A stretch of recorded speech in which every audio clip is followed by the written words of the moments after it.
In every NBA season, you're going to have your fair share of surprises to kick off the year. With the level of parity across the league, the NBA isn't as predictable as it once was. But the start of this NBA season, and how things have been trending thus far, has made this one of the weirdest beginnings of this season that quite honestly makes you rethink how this year is going to play out and reassess how franchises should be built, and more importantly, how this is going to impact the league going forward. What do I mean by that? Well, let's talk about it. As always, if you're new to the channel, be sure to subscribe. We are nearing 100,000 subscribers, and I would greatly appreciate the support to help the channel grow. Now, going into the season, we all had our preconceived notions of which teams were going to be contending for a title. Those that were on the fringe of contention that could make some noise, but aren't quite there yet to be a championship contending team.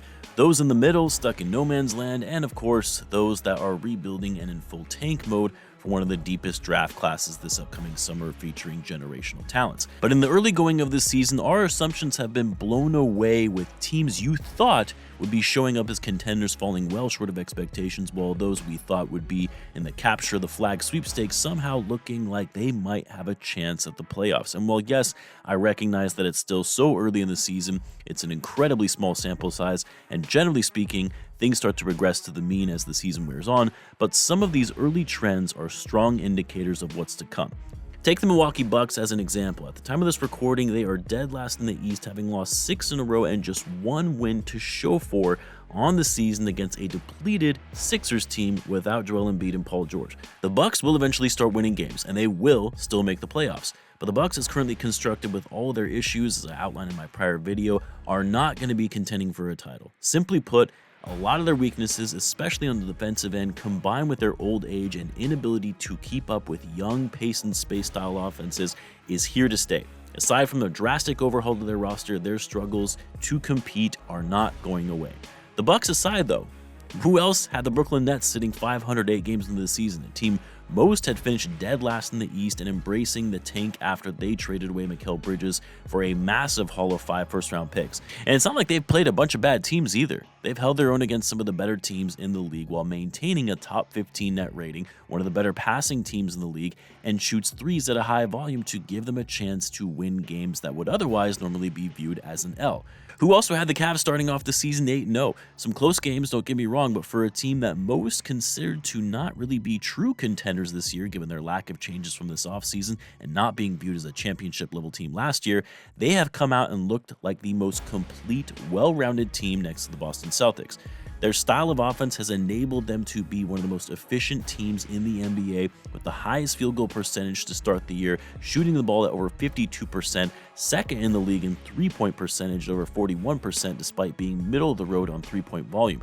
They move the ball well with a high degree of pace, but despite their speed, they take care of the ball, having one of the lowest turnover rates in the NBA.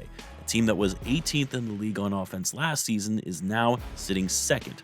The Denver Nuggets, a team that was trying to bounce back after being unable to defend their title last season, has seemingly looked like an average team this year, with a clunky roster fit and growing frustration from players for their inability to spread the floor like they have seen in recent years.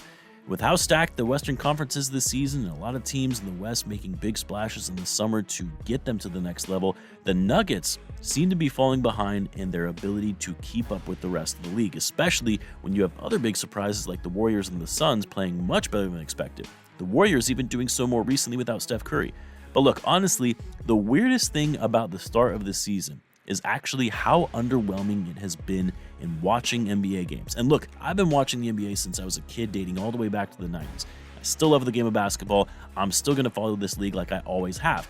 But the last few seasons, and especially the case to start this season, the game just hasn't been as fun and as exciting as it once was.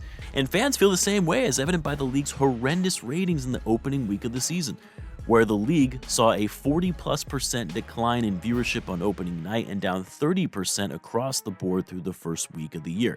The biggest year-over-year declines in TV ratings in nearly 3 decades. Initially, I thought that substantial decline was surprising, but then as I thought about it more and more, it actually made sense. See, everyone likes to talk about three-point shooting being the main issue in today's NBA, with the extreme focus on putting up an insane amount of threes, completely changing the style of play. While the volume of three-point shooting has taken away from the traditional style of basketball, the bigger problem is just how basic offenses in the NBA have become.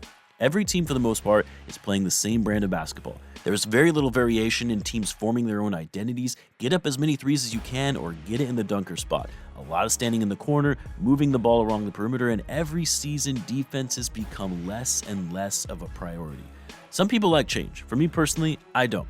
I like familiarity. And the NBA and the way the game is played is almost unrecognizable from what it was even just 10 years ago.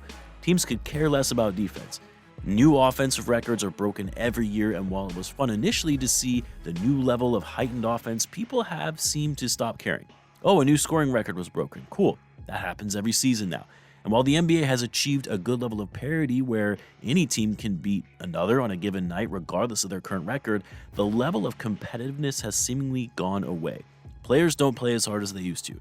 Guys are moving from team to team every season. Star players get frustrated and demand trades regardless of the number of years they have left on their contract. Absolutely zero sense of loyalty, and it's every man for himself in this league. And then, of course, the regular season of the NBA has become so devalued year after year. The season is too long where the games mean little. Players take games off both figuratively and physically, where they'll either rest for load management purposes or not go as hard when they actually are in the games, knowing they need to preserve their body for the postseason. After all, fans forget how you showed up in the regular season and remember more what you did in the playoffs. Why bust your ass and have a stellar regular season only for the fans to forget when you have a bad couple of games in the playoffs? The league has consistently tried adding new things to make the regular season more meaningful and exciting, like throwing in the in-season tournament, trying to make the All-Star Weekend more exciting with constantly changing formats that haven't improved the fan experience. Too much change in too short of amount of time that has driven a lot of fans away from the game of basketball. Why invest time into watching something as a form of entertainment when it's no longer as entertaining and holds little meaning? It's honestly something I struggle with as an NBA fan who hasn't quite felt the same sense of passion in watching the league as I once did. Of course, I'll always still be into the NBA, especially when it comes to my Chicago Bulls. It's part of my identity. It's my favorite pastime. But I do worry that the entertainment factor of the game of basketball will slowly but surely start to lose its luster, as it's already had for a lot of fans who have decided to tune into something else to kick off this season. I would love to hear what you guys think, though. Let me know in the comments. As always, be sure to subscribe, and I'll see you in the next one.